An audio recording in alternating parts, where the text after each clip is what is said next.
Vibrate higher. So, think about what's the holy grail between somebody taking action or not. It's one word, certainty. When somebody is absolutely certain, the common word is believe, right? But you can believe at a general level, or you can believe with certain. When you're absolutely certain that if I do this, it's gonna get that result, and that result's gonna change my life, you'll do it. When you think it absolutely is not gonna work, you're never gonna do it.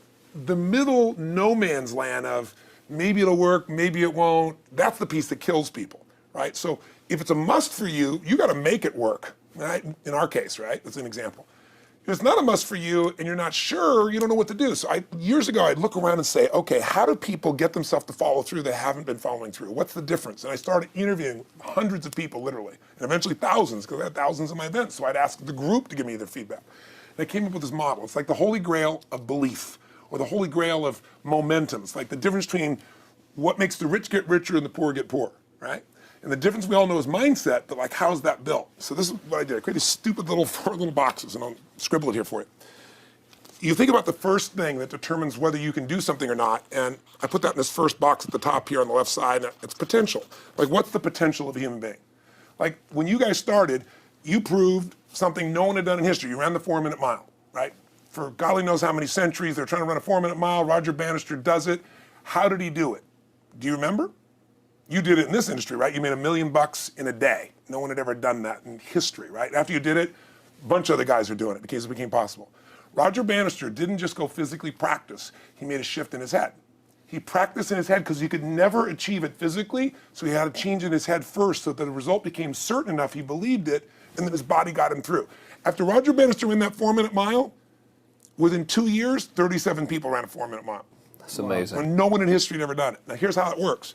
The potential for anybody getting your product is extraordinary. They could do what you've done as much, more or less. They can do whatever they want to do. The potential's there. The market's proven that. Whether or not they tap into that potential has a lot to do with what action they take, which is the question you came to me with, right? Like, God, they all have potential, but they're not taking action. And we all know that the action they take is going to determine the results they get. That's pretty obvious. So most people have a belief about what their real potential is no matter what you tell them. And that affects how much action they take. And of course that affects the result. And then ironically, that result reinforces their belief. And then that belief affects it. So I'll give you an example. Let's say a person has unlimited potential, we all agree. But they take little action, little results. Why? Because they have to start with a problem with their belief. They don't believe it's really going to happen for me. Maybe for Frank Kearns because he's got the cool hair and stuff, or maybe it's for you because you're so driven, but it's not me. Maybe Tony Robbins because he's a freak, got these big teeth. Whatever their thought process is, right? They got this thing, right? But what happens is, if you believe that there's very little potential, how much action are you going to take?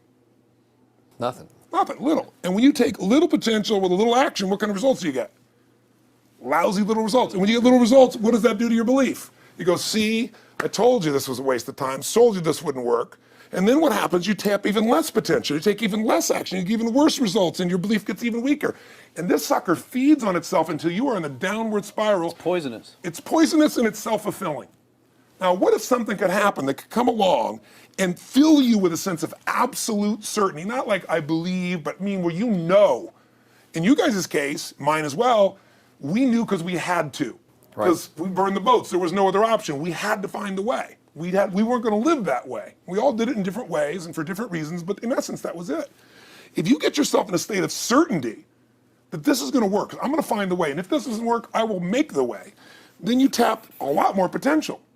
And when you're certain in your potential, you take massive action. And when you take massive action, you really believe in something, you get great results. When you get great results, your brain goes, see, I told you I was a stud.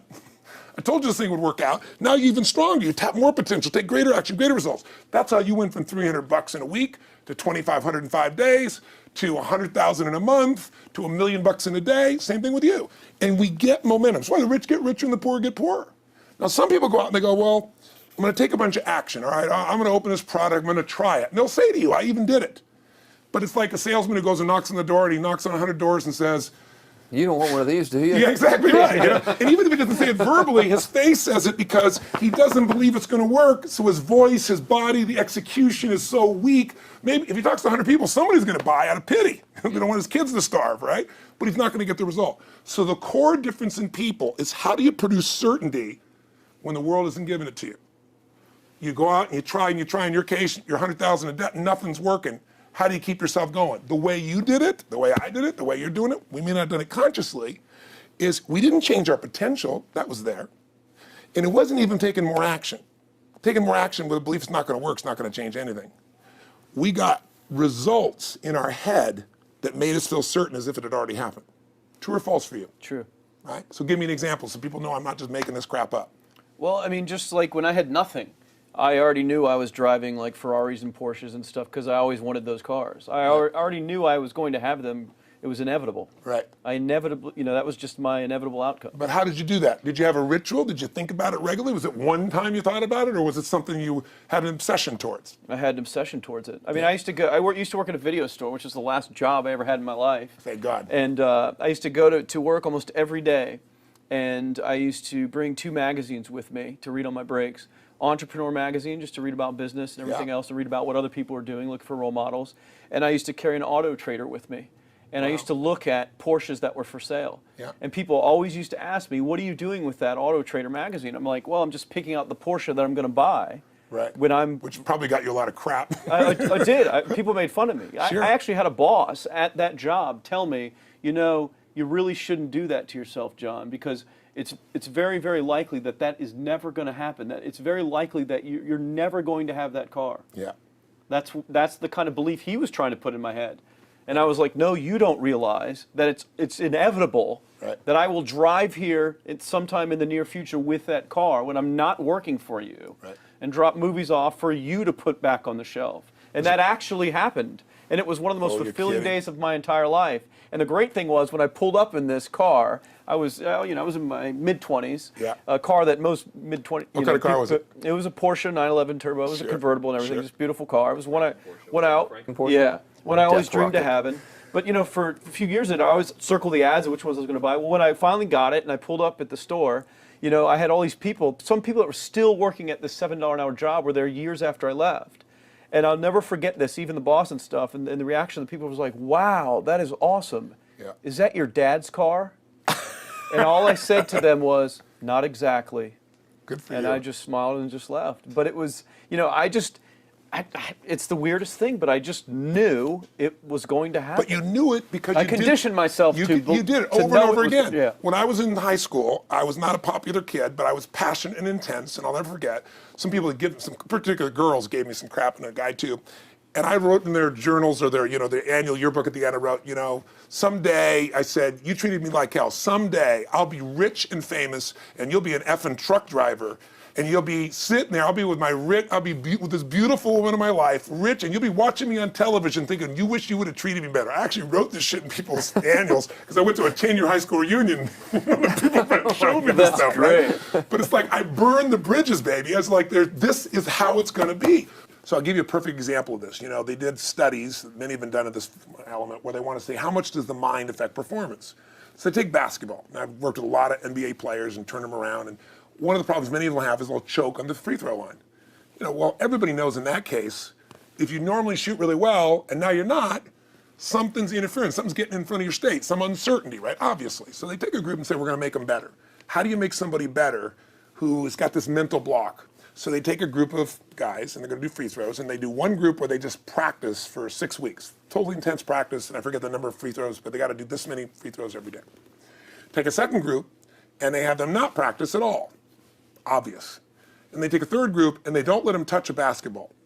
All they do is have them practice in their mind, but the key is, it's not practice makes perfect, it's perfect practice makes perfect, as corny as that sounds. So these guys see themselves making the shot every single time, conditioning their mind and body that it's perfect every time. They're not interrupted by a reality that would screw with them.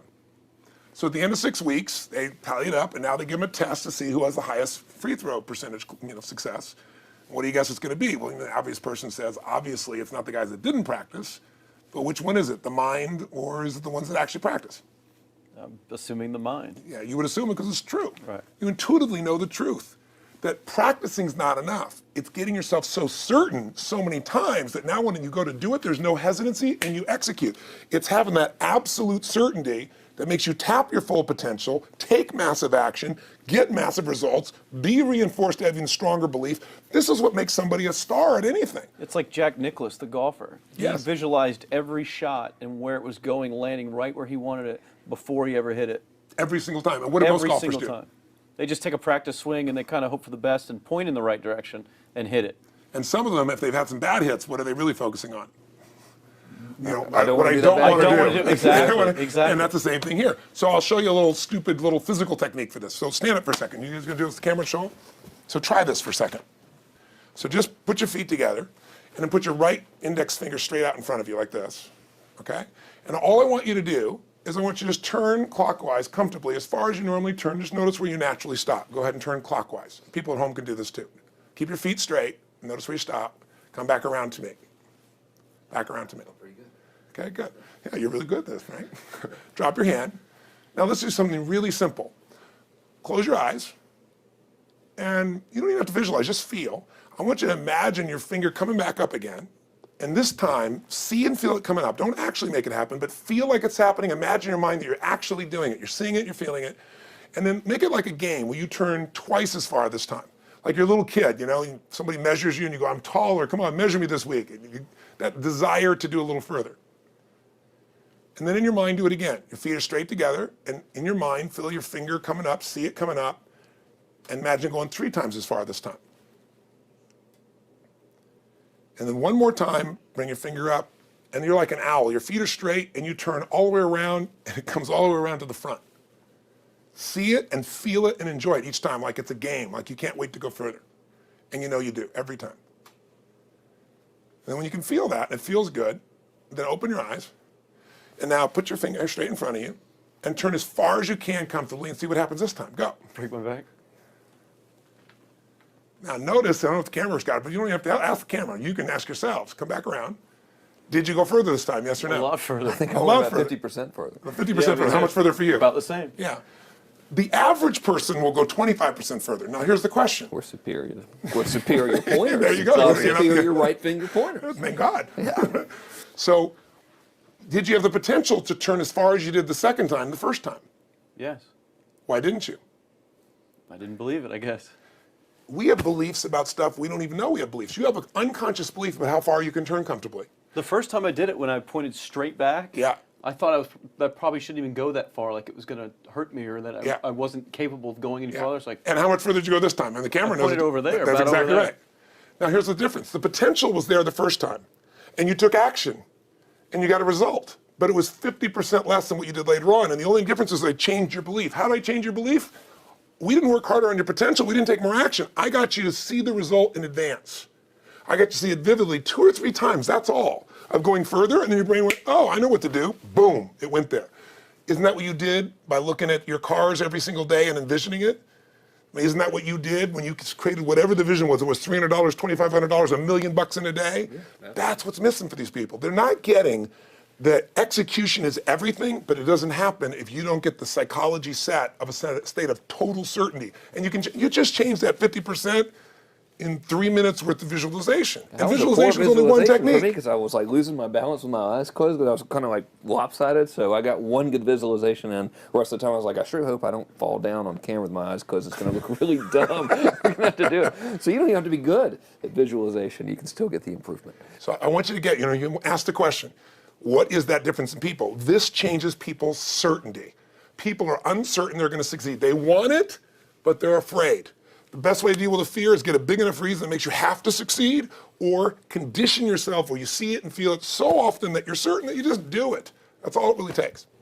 That's awesome. Awesome. You know, this worked. I was thinking this while you were talking about going to the Sit video down so store. we can hear this and we'll go. You were talking about working in the video store and looking at the Porsches and stuff.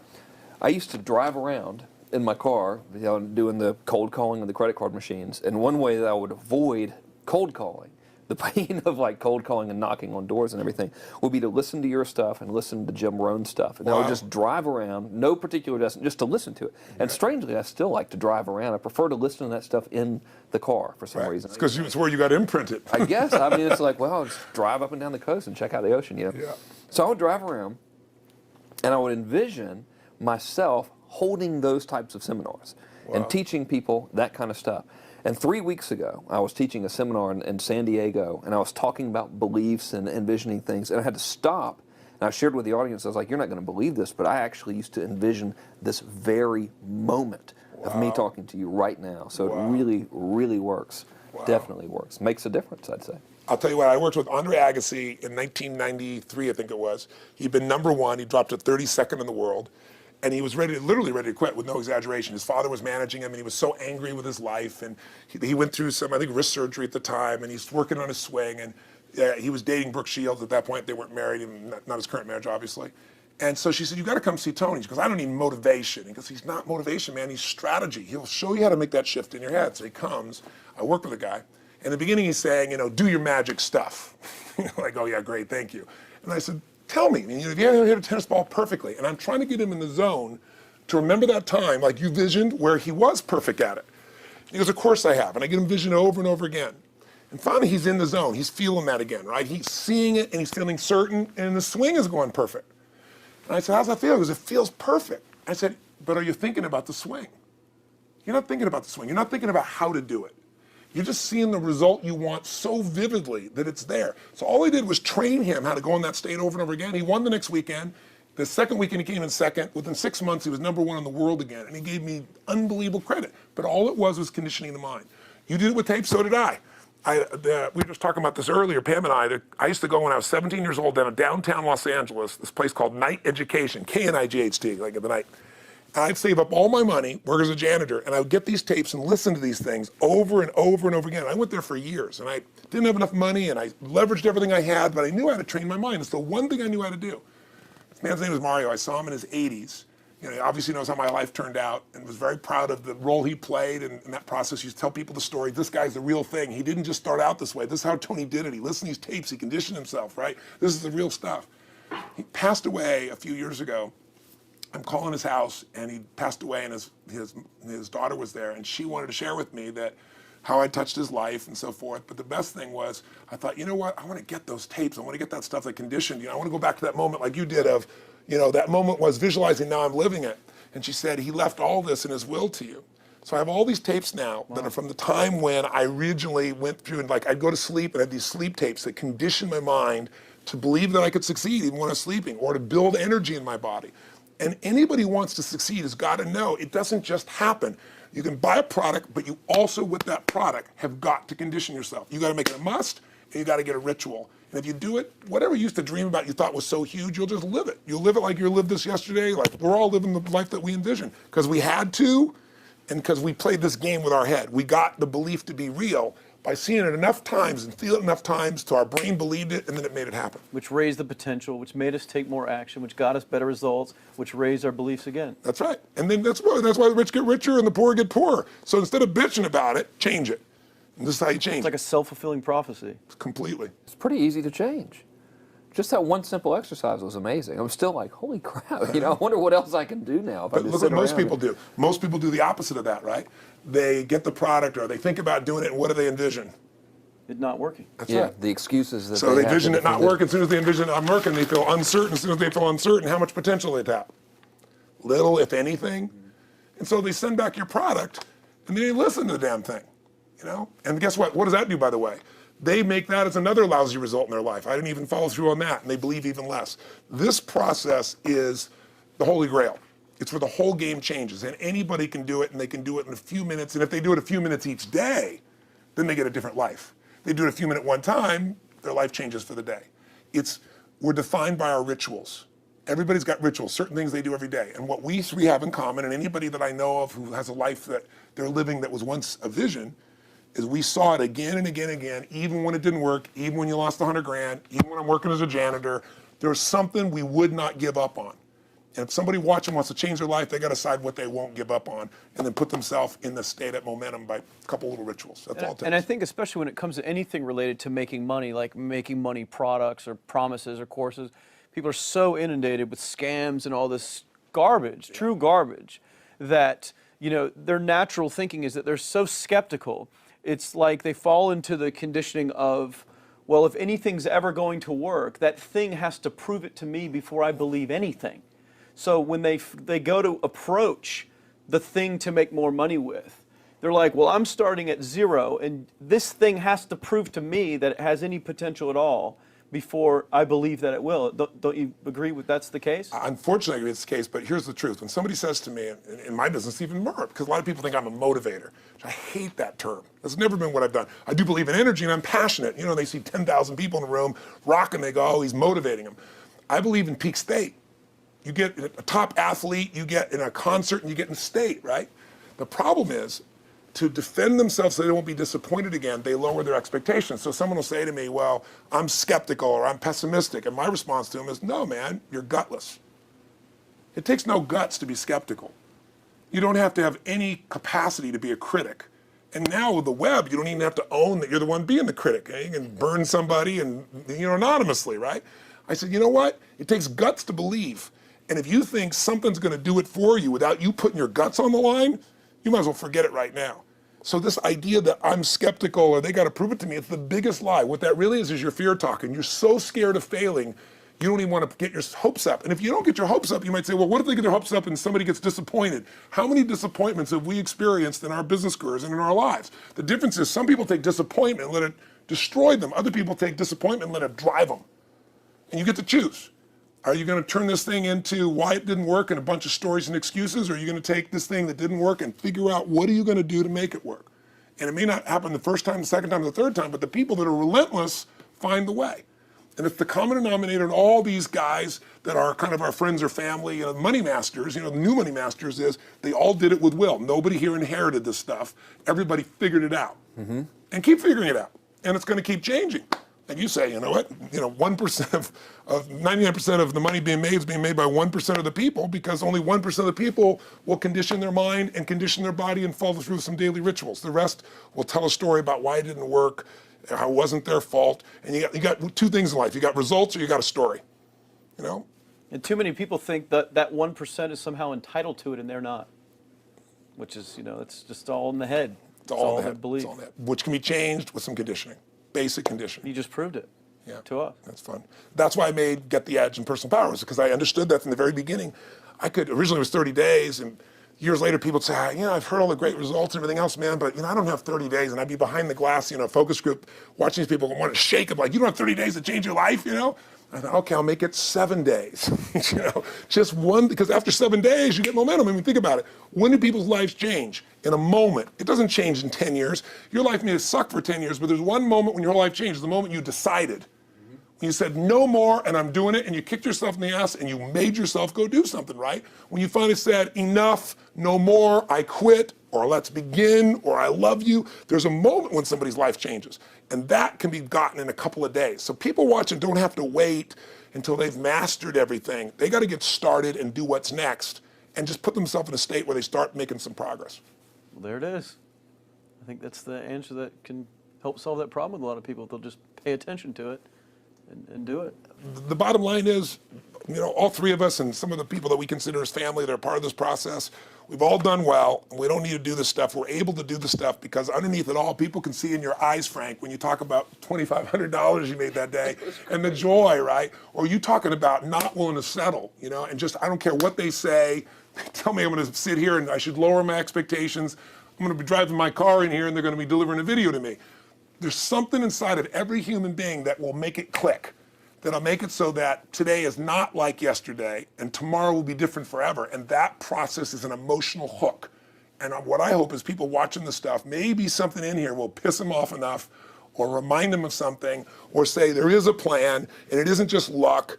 And if I just get my big enough why, and I get a little system for conditioning myself, and if I start to feel overwhelmed, I just do one next step. And I keep learning and keep moving forward, I will get there. If we accomplish that out of this conversation, then this conversation was kick-ass and fun, not just for us, but it'll be something that we'll be really proud of a long time. Whether that happens or not really has nothing to do with us, but whether or not people take it in as real and do something with it. I hope they will. I think a lot of we people can't will. control. I think they will. Thanks a lot for was meeting awesome. with Thank us. you. And That's interrupting Appreciate it. your shoot here. You know. Yeah, go back Yeah. to the next one. Yeah. Back to the next Thanks, one. guys. Thanks. Yeah. Thank you. Appreciate it. Really appreciate it.